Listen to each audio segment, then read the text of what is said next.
Ja tu vēlies, lai pēc mašīnas mazgāšanas tava laka spīdētu šādi, tad neizmanto šos. Katru reizi, kad es pašapkopošanās mazgātavā redzu, kā cilvēki mazgā savas mašīnas ar šādiem sūkļiem, kas ir lēti, abrazīvi un skrapējuši, es domāju pie sevis, kā es agrāk darītu tieši to pašu, vienkārši nezināšanas dēļ. Problēma ar šiem sūkļiem ir tāda, ka tie ir abrazīvi, jeb paši par sevi ir kā ļoti smalks smilšpapīrs.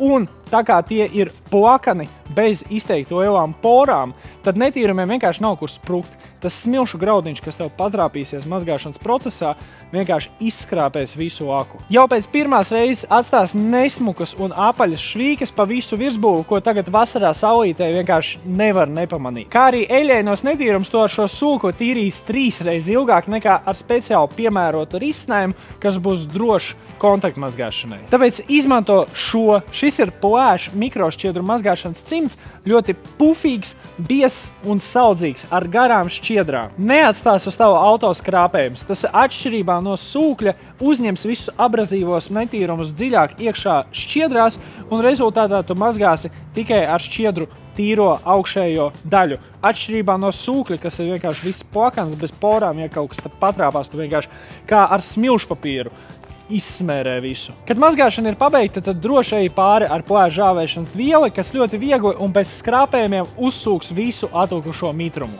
Šo un visu pārējo nepieciešamo auto mazgāšanai iegādājies Plēš LV.